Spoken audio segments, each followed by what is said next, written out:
So, like most of you, I have bought and put together many things in my life, electronics, furniture, all seem to be fairly good directions and easy to figure out. Then I decided to buy a nail grinder to do my dog's nails, so make it a little easier on them.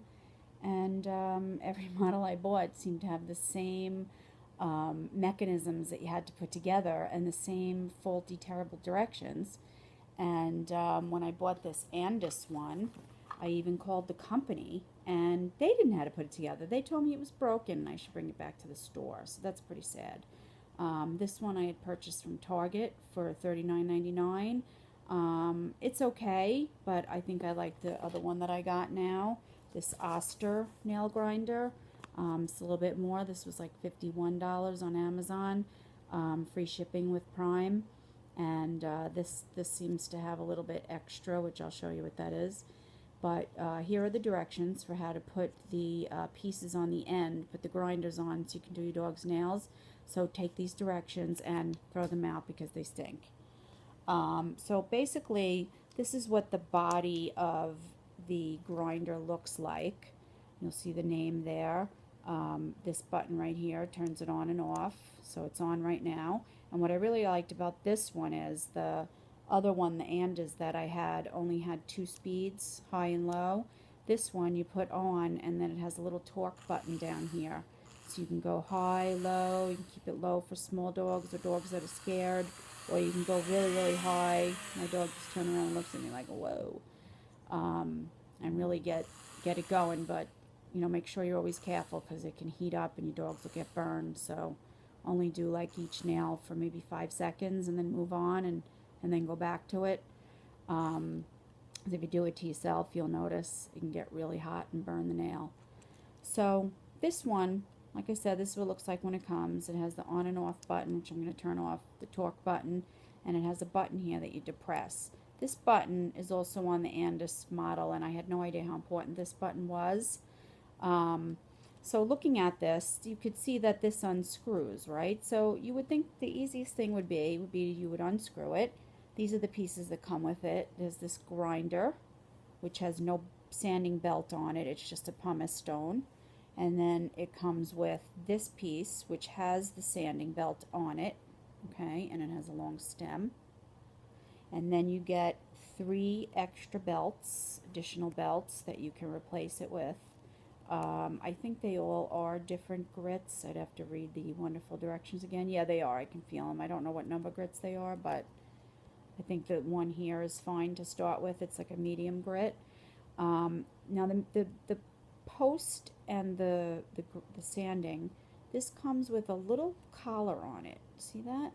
It slips off. Okay, it almost looks like these 2 pieces are supposed to stay together. And the other one came the same way with it on there. But if you take this and you try to put it into the grinder, it doesn't fit. Okay, if you take it off and you turn it around and you try to put it in the grinder, it still doesn't fit. Okay, so the key to all this is you take this piece off, put the grinder piece over here. This piece, show you close up what it looks like. It has ridges in it. Do you see that? And it looks like this is the piece that tightens. Okay, and you'd be right, it is. This piece has to go in here. Okay? Problem is, how do you loosen and tighten? Well, that's where that button comes in, okay? If you don't press the button down, this basically just spins and you really can't get it off and on. So you press this button down and you spin it off, right? Remember, lefty-loosey, tighty-righty, right? So lefty-loosey, you take it off, okay? Take the nut completely off. Put it over here. Take this piece with the threads showing out, okay? And put it in here, okay? Now, if you didn't do anything, yes, it would fall right out. So you put it thread side up into the machine. You take the nut back, you put it on, you tighten it, righty. Okay, don't go too far because we need to put the piece in, okay? So now you have your piece in there that tightens, and you have your collar that will thread with the button depressed, okay? If it feels like it won't go with the button depressed, push, it will go. I was afraid to break it, so I didn't do it, but my husband, wise man that he is, he put it together in about 5 minutes, and he showed me exactly how to do it, and he said you got to push. So then you take your piece that you want to put in, which I would start with the sander and stay away from the grinder right now because these are pretty strong. Take your sander, slip it in, and just tighten it all the way to the right. And when you're done, depress the button, you lift it up, and look at that. It finally stays in. I've been trying for 3 days to do this, and it doesn't come out at all. So then you turn it on, you turn your torque, and there you go, you're ready to grind your dog's nails. Just a little bit of a caution.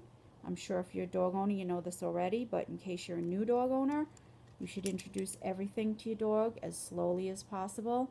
Don't just grab this thing and go right in there and hold your dog down and start grinding because they'll be terrified of it forever. The best thing to do is to leave it off.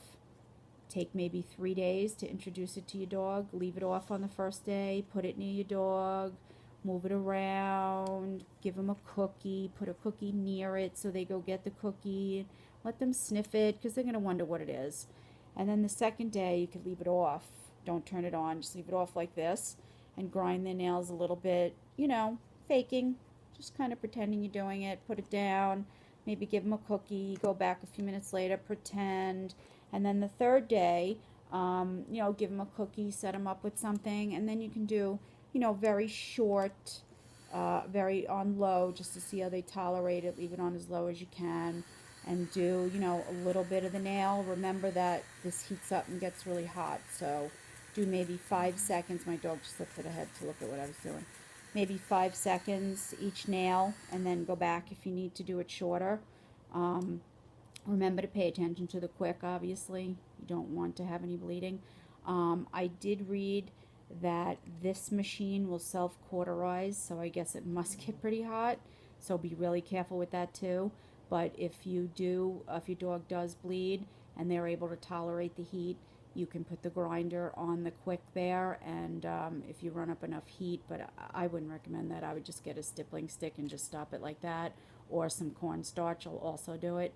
Just put that on there and it'll stop bleeding rather quickly. So good luck, and I hope this helped you. Bye.